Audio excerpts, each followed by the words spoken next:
Well, thank you for joining me at this week's weekly update. If you have questions, make sure to send them right here.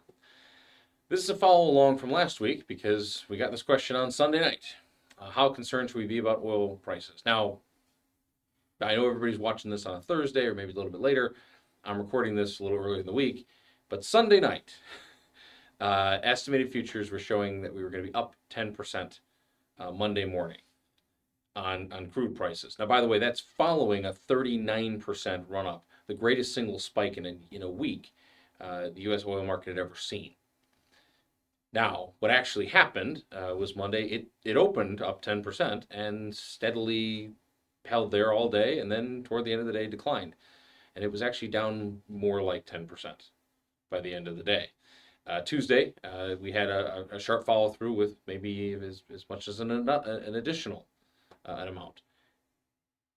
Seemed like that might have been the spike. But importantly is why weren't we very concerned last week, and why am I not going to be concerned if we see a rise back to those levels here in the short run?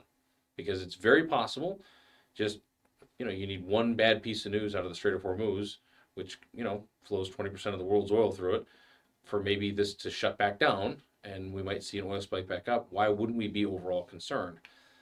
Probably because of the next couple of charts. So let's zoom in on this one. This is a U.S. crude price that is adjusted for inflation. And why is this important? Well, because people remember 2008, right? They remember 2009. They remember that $100 crossing for the first time ever, and then it was going to go to 150. It didn't quite make it there. But today, in today's dollars, that'd be worth about $200 a barrel of oil, right? Not 150. So even just getting back to the same levels because of inflation isn't the same. We saw a big run up during things like the Gulf War. We saw a big push in that 08, 09 category. We saw a big push during the Ukraine war. We saw $45 a barrel added, basically because of the Ukraine war. It's estimated that took 0.13% off of U.S. GDP and added about 0.5% to inflation in 2022. Now, inflation got to 9% in 2022. So 0.5%, although big, was not the primary cause. But additionally, it took 0.13% off of GDP. That's not a major impact. And that was a net higher price than it is today. And by the way, this chart, a little spike up on the very most right-hand side, that was what they reported Monday morning. The chart, if it was rewritten today, would change a little bit. That's a big difference. We're not as dependent on oil as we always have been, even as a percentage of our take-home pay. Right? The average American household used to spend close to 6% of their take-home pay on energy going back 20 years ago. Today, it's more like 3.7%. That's a definitive reduction. Additionally, I'm going to show these charts. As a percentage of GDP, we've grown 42% since 2007.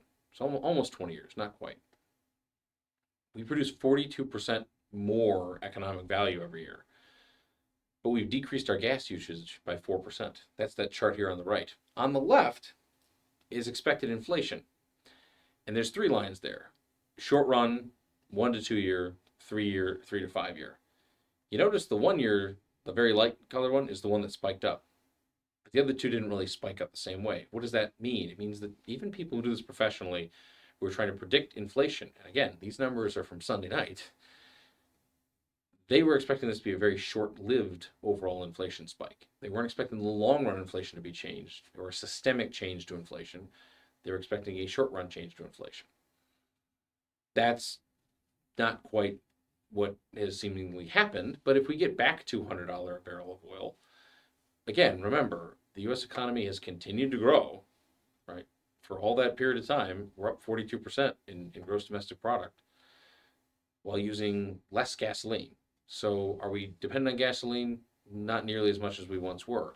We are in a global oil market, so what happens somewhere else does affect the overall price, but we are relatively insulated in terms of actually being able to receive it because of things like fracking and the fact that the U.S. is a net oil exporter. That is a change from where we were in 2007. So does it change our base case? No. Is the uncertainty around Iran definitely something that we want to be concerned about? Of course, but is it going to reshape how we feel about oil prices? Well, even people who do this for a living, think in the long run it wasn't going to make a change with the news that was coming out on Sunday. And with the news that's coming out so far this week, we think there might be even less of an overall change. So with that, even if we see another spike up, which you just need one bad news story for that to happen, we don't think it overall changes the fundamental long-term structure of how the economy is going to flow.